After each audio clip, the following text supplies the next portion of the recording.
Meet the Candidates started. Our special guest will be arriving around 9:30. So right now it's me and Nathan Arizati of Montgomery County Lifestyle. Nathan, who's our special guest today? The Effervescent? I knew you were going to say it. How do you know I was going to say that? Because you always say that. I actually wasn't going to say that. I was contemplating effervescent or just the classic. He's a classic. Well, if there's one time that word effervescent really does apply to somebody, it would be this guy. And that's why I was shocked that you weren't going to be using it. Because, like, you know what? That's the only time I could see it fitting.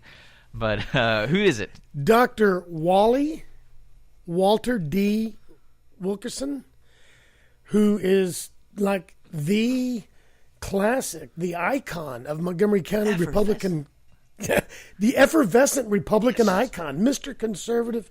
That man has been and seen. He is the gatekeeper to the Republican Party here in Montgomery County. So. Well, you know, it's so funny because regardless of what race, regardless of where people stand, so many candidates out there just respect his opinion. They seek his handshake. You know, it's a form of approval to so many people, and he's just a wise, good man. He's a good man. Well, that's going to be at around 9:30, so if you have a question for the doc, you just got to go to Montgomery County Lifestyle on Facebook and ask it through that. And it's going to be an interesting interview because I want to know how many putts he's met and how many good candidates he's met. Because I imagine he deals with a lot of putts. We got to get the Democratic Party over here. I saw that they have a building. Well, they have an office. It's about a mile. It's not even a mile. It's a couple of blocks from where I live. I saw it. It's a couple of blocks from where I live. I've never seen anybody go in or out. I've actually walked up to the door a few times to see if I could get in. It's always locked because I want to get some Hillary 2016 signs. And you know who you are. I'm going to be putting Hillary 2016 signs in your yard. Uh-oh. Well, no, I think it'd be great to get them in, and that'd be a lot of fun. Just because it brings perspective here in Montgomery County. There are Democratic people, and it's important. You know, there's only one. No, there's more than one. No, there's only one in all the races. There's only one. Oh, yeah. There's only one in all the races. Constable Precinct 1. Well, why not? There's already like 10 other people running. Yeah, that's what it seems like. Man, you know what? I got my hats off to those guys in Constable Precinct 1. There's a lot of you out there. You mean well. Your hearts are in it. And, just, hey, leave it to God. Pray about it and stuff. But Lord have mercy. I would not want to be up there in that precinct doing that running. I wonder if anybody's going to come up missing, like a week before early voting, just vanish. Probably the Democratic guy. Yeah. But, I think we need to get them in here. But I'm excited about our guest today just because we get to learn more about the history of Montgomery County. Tell you what, I'll make you a deal. Uh-oh. I'll put a note on the door. I'll try to get the Democratic Party people in here. I think it'd be cool. There's probably only 3 or 4 of them, but I'll try to get them in here. Yeah. I'd be interested in their perspective on some of the things because it's really, I don't know, local politics are so interesting because they're not, when you think of Democrats and you think of Republicans and you think of their views on decisions, the decisions that are made in Montgomery County, to me, don't have that spectrum of like, oh, it's totally going to be a Democratic point of view. Or not, it's not like that. Like, we don't have Social Security. We're not running Social Security here. We're not running any huge governmental agencies here in Montgomery County. But I mean, but there are some. There's got to be some. There's got to be something. Like, why do we need a Democratic sheriff or precinct number 1? Why do we need? What's so important for being a Republican or being a Democrat when it comes down to Constable Precinct number 1? I don't. Because it's weird. Because it's weird to me. Because if you notice, a lot of these folks who are running for stuff, they say they're conservative, and I'm like, so are they saying that because that's like gotcha? The buzzword. That's a buzzword for Republican. Or is it just because imagine everyone needs to be a little conservative for anything, for a lot of things. And I always wondered that because... I think it's overused. You're right. I think it's overused. But I know that some of the candidates, whether I'm supporting them or not, some of them I do see what they're saying for themselves, that they're conservative, that they are, well, that's what all-encompassing, a churchgoer, really, really rely on faith, believe in less government, things of that nature, the more of the old-time family values and things like that. But you're right. I think a lot of people just, here's what I love. I'm a constitutional conservative. Well, I hope you are. No, but how many people just throw that out there because it sounds good? What are you going to do? What's your platform? My platform. I'm a constitutional conservative. I'm going to be a BA. I have a BA. I'm a bad donkey. That's what I'm going to put on my sign, like Dick the BA. And people are like, what is that? Who does that mean? You could say that on the radio in that term because you were calling it was a donkey. Yeah. I'm just an awesome guy. No, it would be interesting. I'm really excited about having Dr. Wally in and talking to him. Again, if you have questions for him, all you got to do is go to Montgomery County Lifestyle on Facebook and write in your question. Who else do we have lined up for tomorrow? Who's coming in tomorrow? Can you tell me? What's tomorrow, Wednesday? Yeah, tomorrow is Wednesday. Why do you ask me that? I just like doing that. We're going to go to a quick music break. Hey, but I know who's here Thursday. Oh, yeah? Who? Charlie Riley. I know who here's on Friday. Who's here Friday? Phil Grant. Phil Grant. I know that. What race is he running in? 9th judge. Yeah, there you go. He's a constitutional conservative. I know that. Did he say that? I have no idea. I'm just making that up. He's going to, you know what? Somebody's already listening. Hey, Billy Ballard, you're listening to us, dude. No, I love, my favorite one, just to let people know, and they need to use this if you're running, is a constitutional foot soldier. Or a foot soldier for the Constitution. I like that. I like that term, and that's what I'm going to put. I'm a foot soldier for the Constitution. Billy Ballard, he's a foot soldier. I don't know what you are, but Billy Ballard just says it all alludes to your core beliefs, where the job is constrained to the black and white of the law. So you follow the law. So I guess Billy is running on that. You know, he's a conservative, constitutional conservative. That's cool. Hey, thank you, Billy. You know, he's one of the ones that's always listening, no matter who's on, no matter what race. He's listening to you, dude. That's creepy. No, I'm just kidding. I think that's great. Thank you so much for tuning in. We're gonna do a quick music break. We come back. We're gonna be talking more to Nathan Arizzotti, Montgomery County Lifestyle, and of course, Dr. Wally would be in at the studio around 9:30. So stick around. We got a great show coming up on Mornings of Lone Star with Meet the Candidates. Here's some Zane Williams for you. The song's called She Is. All right, you're listening to Mornings of Lone Star. Meet the Candidates. Nathan Arizzotti back in the studio hanging out. It is around 9:18, and guess what? Our special guest showed up early. I think that's fantastic. We have somebody who's involved with the Montgomery County, Texas Republican Party. If I'm saying that correct, please let me know. Dr. Wilkerson, right? Correct? Is that who? Dr. Wally? Yes, I'm involved with the Texas Republican Party and the Montgomery County Republican Party. Well, good morning to you. And he's our neighbor here at Lone Star Community Radio across the street. And I'm always happy to see him. He's been in the studio. He was on the Cindy Cochran show not too long ago, and Cindy got a hold of him, and they just talked about everything. I mean, Cindy's a little out of control. But thank you so much for coming in. And Nathan, do you mind giving a little intro to our guest here? Well, Dr. Wally has been the head of the Montgomery County Republican Party, the chair. This is his 51st year. I haven't really had a chance to spend a lot of time with Dr. Wally. I've met him just a little over a year ago. But I think what I want to say is I wish every candidate, everybody involved in the political arena in Montgomery County, the Republican Women's Group, just people could all write in, call in, and talk about what they think about this man, because I've yet to find somebody that didn't want to shake his hand, that looked forward to being at an event when he was there, that wanted to get a tidbit of knowledge I don't from him. believe that. Dr. Wally, has anybody been upset with you? Well, that might be a bit of an over-exaggeration, if that's correct. Well, Some of I the haven't seen Democrats anybody don't yet. feel that way. Oh, there's probably a lot of Democrats. I think there's only 3 Democrats in Montgomery County, but yeah, they probably don't like you. So we were just talking about the Democratic Party headquarters over there off Frazier. I've never seen that door unlocked. Have you ever, gone by and taken them an olive branch or something? Well, they've got a difficult job, and I walked in those shoes because when I first started, I was just like they were. There weren't many declared Republicans in this county, and if they were declared Republican, you sometimes felt like you were pretty much alone. So, but as I was telling you, I spoke to the Lifelong Learning Group at the Lone Star College yesterday, and I told them that ideally it would be nice, and I think best for our county, if we had a 2-party system in our county, so that the Democrats would nominate their choice of candidates for the various positions, and Republicans would nominate theirs, and then in the general election, there'd be a choice for the voter to determine which one they wanted. And that's not the way it is anymore. It wasn't that way when I started out, except it was all Democrat, and now it's all Republican, and I really wish the Democrats were able to get more candidates on the ballot so that we could have contest in November. And it's a lot of people don't realize that after the primary, the runoff is over, nearly every office in Montgomery County will be filled, and there will be only those national offices that will be on the ballot.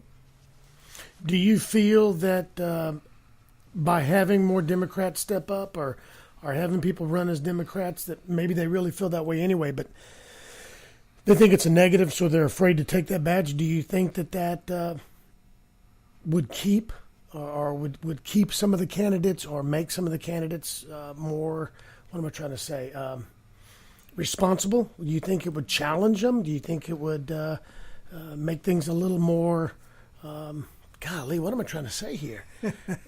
Do you think that we would be able to address more issues? Do you think more things would come out? I think it's the way the system was intended to be, that competition, and I think that makes us all better, if we have competition. I'm proud of each and every one of our office holders. I think they're hard workers, and sometimes, we may not agree with everything they say or do, but that's life, You can't, if we all agreed on everything all the time, it'd be pretty boring.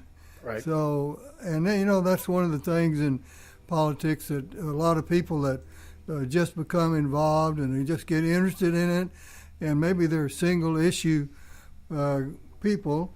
They're only interested in one issue, and then if an office holder doesn't agree with them, well then they think they should be removed from office, and that's unfortunate because we're all not going to agree on everything, and frequently I talk to a lot of people, that are real angry, and they're angry because their office holder, whatever it be, whether it's a congressman or a senator or whatever, didn't vote exactly like they thought they ought to vote.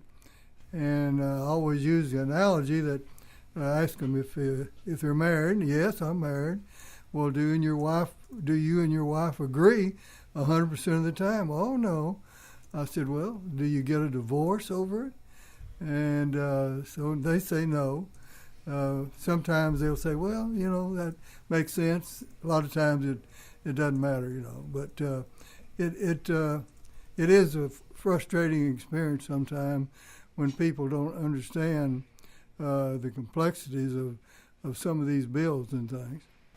There's a lot of people involved, and I think especially the greatest example is the precinct number 1 race. How many people are running for constable precinct number 1, and they're pretty much all Republican but one Democrat. It's going to be an interesting primary for that, and also trying to discuss the real issues and getting down to working together and accomplish the goals you have set in front of you, especially as a country. There's 50 states involved, and that's 50 almost points of view in a sense, and sometimes we all agree, sometimes we all don't agree. And I don't know how we've gotten this far and we haven't killed each other yet. I mean, we did at one point for the Civil War, and hopefully we'll never get to that point again. But we had what I would call a fairly good example of a two-party system in our county back in the 70s, and where the Democrats had a candidate and Republicans had one, and then we had a general election campaign, and the people chose whether they wanted the Republican or Democrat.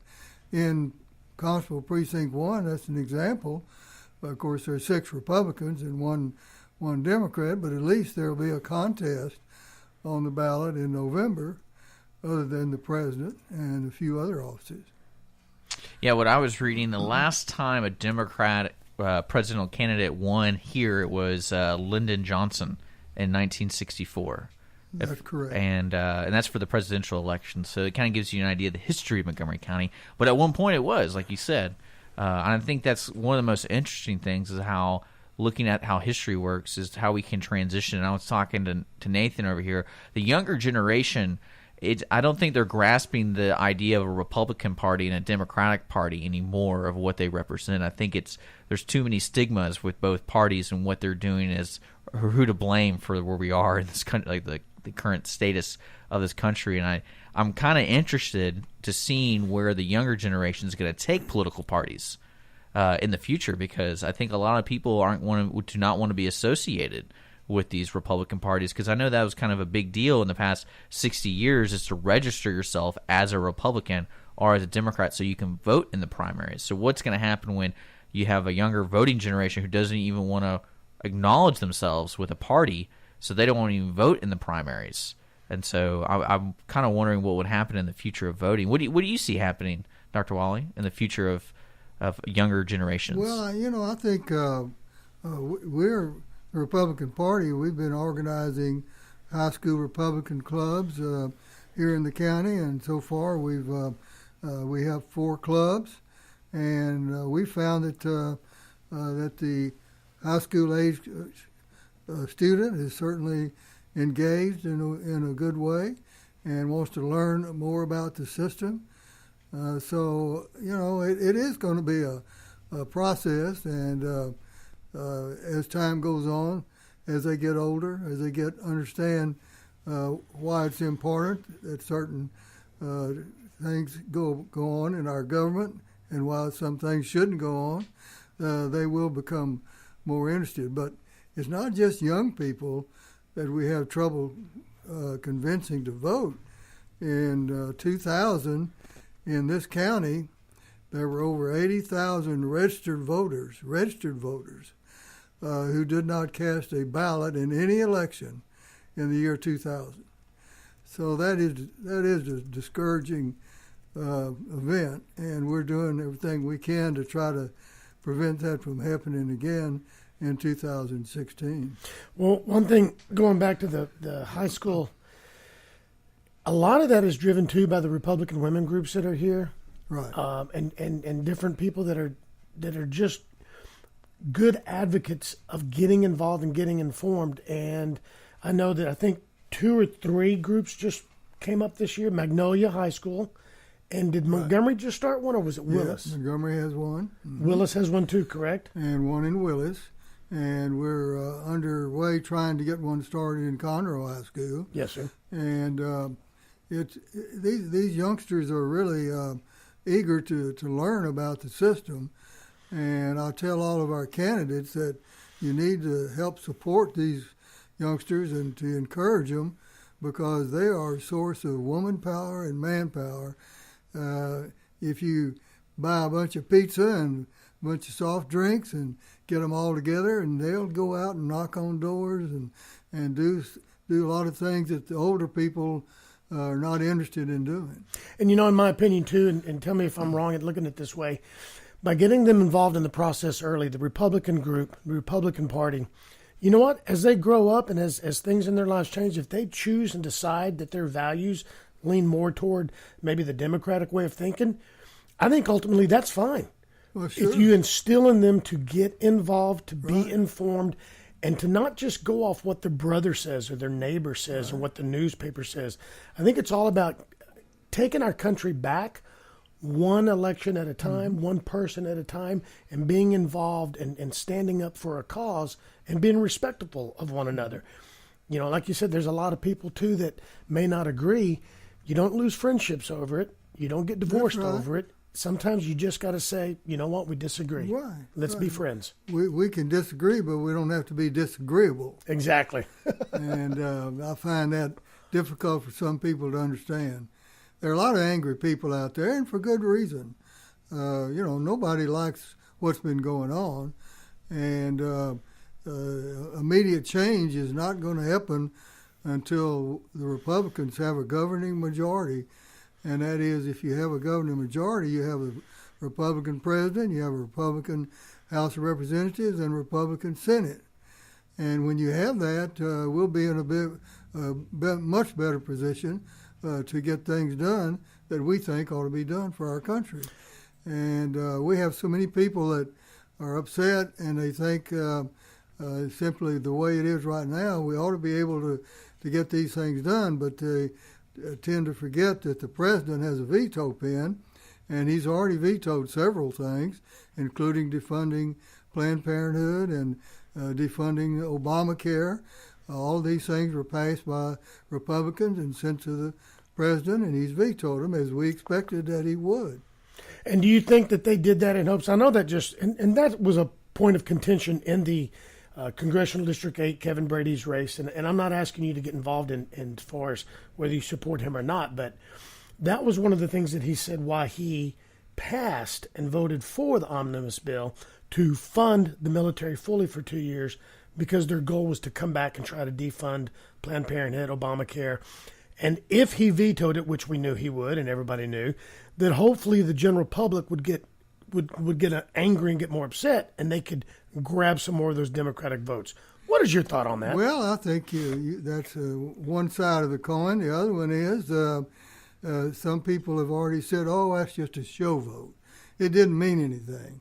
So no matter what they do in Washington, some people are going to automatically disagree, because I can't explain too well why that is. But I've been in this business a long time, and there's always going to be a certain segment of the population that are going to be naysayers no matter what. What do you think it means to Montgomery County, other counties too, but this is where we live, having somebody like Kevin Brady being the chairman of the House Ways and Means? And again, not so much in the campaign, but just having that voice. What does that mean to us? Well, when we have as many Texans in Congress and in the U.S. Senate that hold very, very influential positions, either the chairman of a committee or some other capacity, I think it's very helpful to the state of Texas. And, I talk to people all the time. They think, oh, well, that's just the only thing that these people do in Washington. They just try to get on a big committee. Well, it's hard to understand how people reason about that sort of thing when we ought to be very pleased that we have someone with the capacity and the reputation to be able to chair an important committee. But to some people, that doesn't matter. At what point do you ever, Dr. Wally, endorse, call out, support anybody of any level of any race, from congressional on down? I have a policy, and of course our local party bylaws prohibit the party from endorsing any candidate in a primary election or runoff or any issue on the ballot, such as a bond issue or something of that sort. And I think that is best for our party.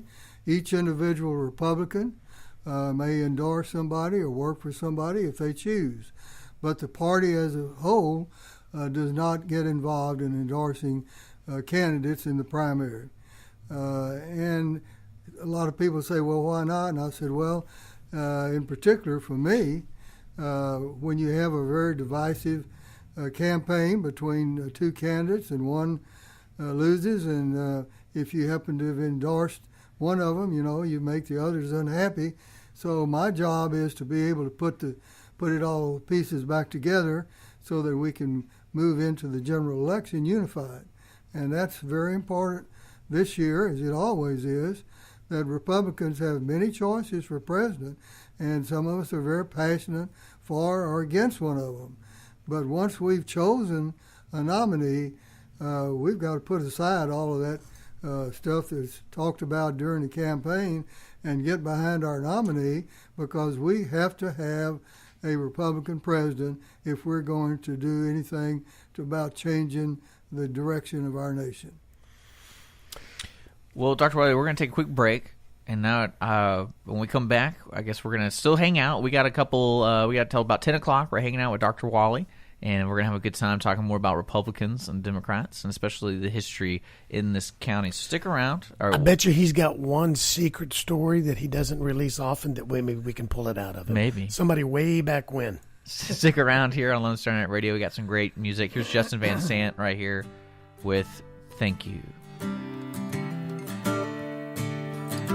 was Pat Green's cover of Zane Williams' While I Was Away. You're listening to Lone Star in the Mornings here on IRLoneStar.com. Meet the candidates, Nathan Arizani and Dr. Wally of Montgomery County Republican Party, still in the studio, and we're talking politics, folks. So if you are just now catching in, we do this every Monday through Friday at 9 to 10 a.m. here on Lone Star Community Radio, IRLoneStar.com, soon to be Conroe's FM 104.5, 106.1.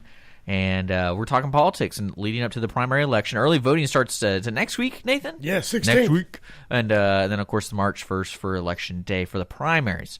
So stick around for that. And if, like I said, if you missed today's show so far, we podcast everything on our SoundCloud and YouTube. So keep an eye on our Facebook, Lone Star Community Radio. And let's get back to the conversation. Nathan, you guys were going at it at the break. Let's bring the audience back up what y'all were talking about. Well, he was saying some amazing things and off the air too. And one of the things, of course, that Dr. Wally was saying is he's not specifically endorsing anybody, but it's been a really big hot topic lately. The Kevin Brady being chairman of House Ways and Means, the way, not just the way he voted, but the way that Congress has voted to try to take care of certain things, the military. Off the air, you talked about shutting government down and comparing it to a football game. I would love it if you would come back to that and talk about, how we should or shouldn't vote down a bill and let the military spending go away, let the government shut down. Give us that analysis. Well, I try to use analysis of a football game, and sometimes in politics in Washington or even in the state level, there are things that go on that you're not too happy about. And one of the things in Washington, one of the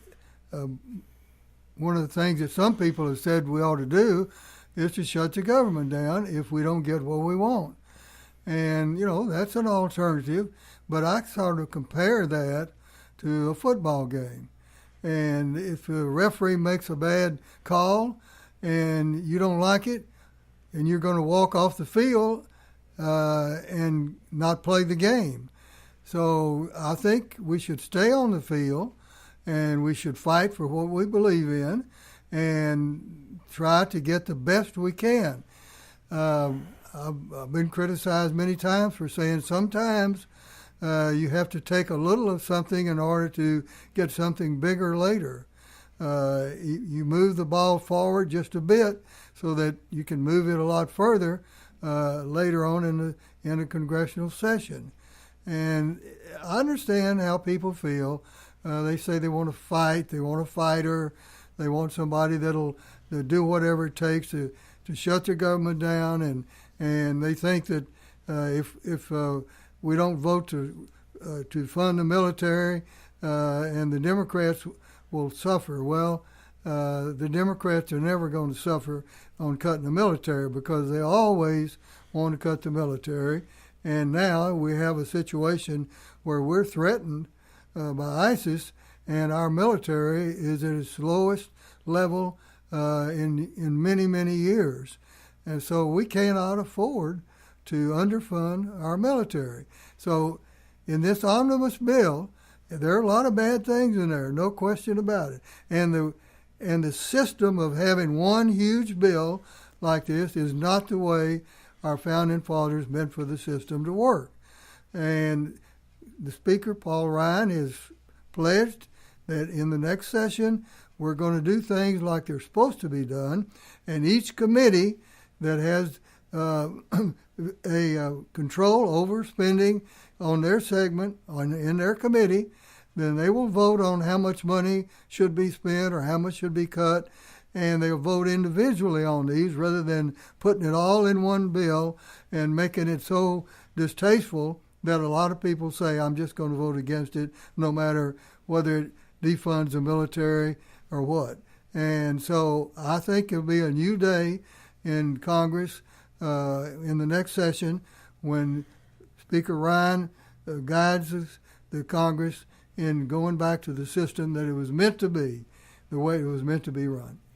How do you think, what big changes have you seen here in Montgomery County over your lifetime, good and bad? What are some really big memories that you have?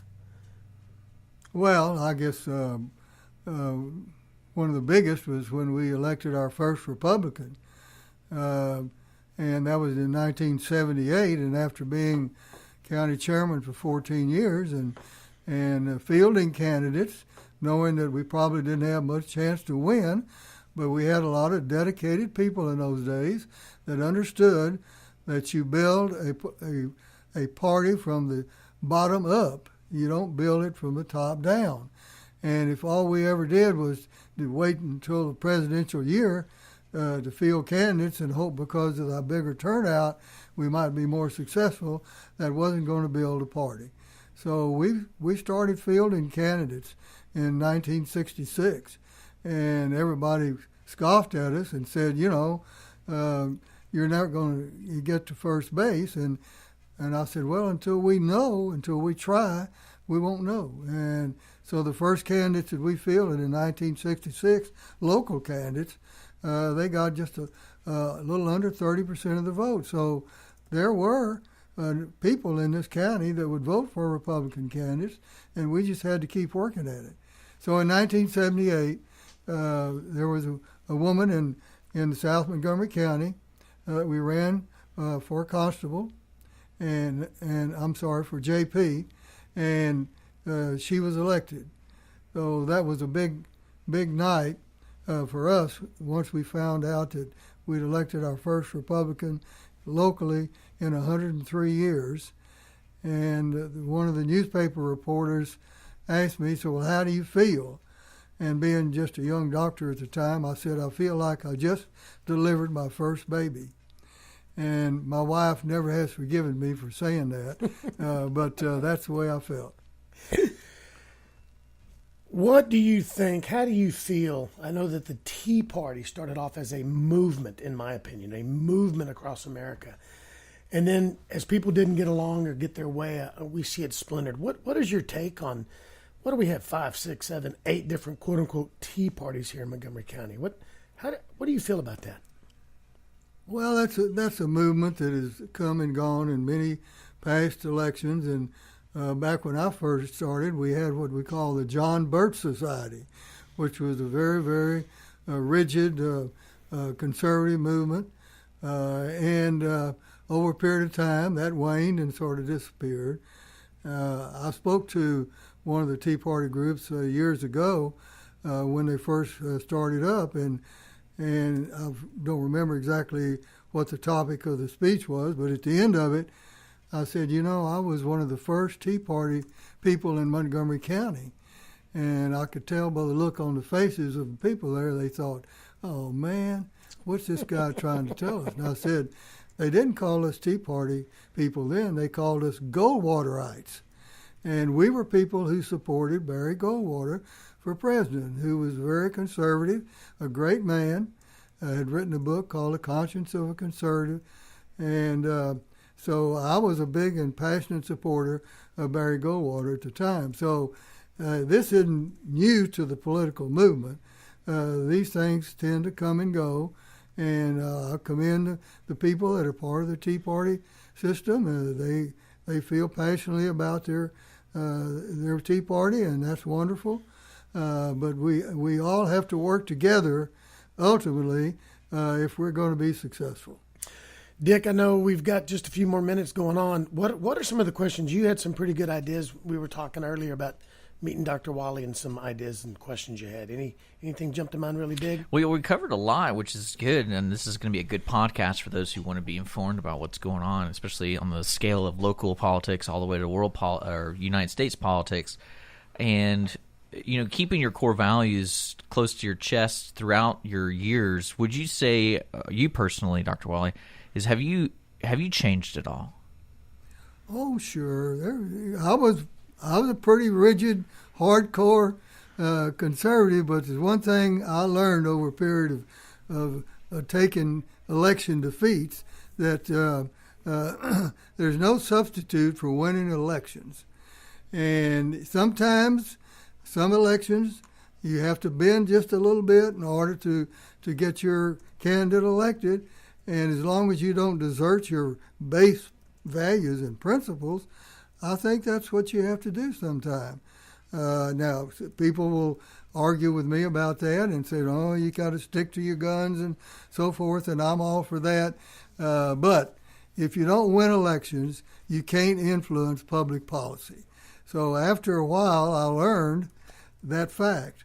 And so you have to sometime bend a little bit in order to get your people elected. Once you got them elected, then you can begin to really influence public policy. But prior to that, if you don't get any candidates elected to office, you're just whistling in the dark because all you can do is talk to each other.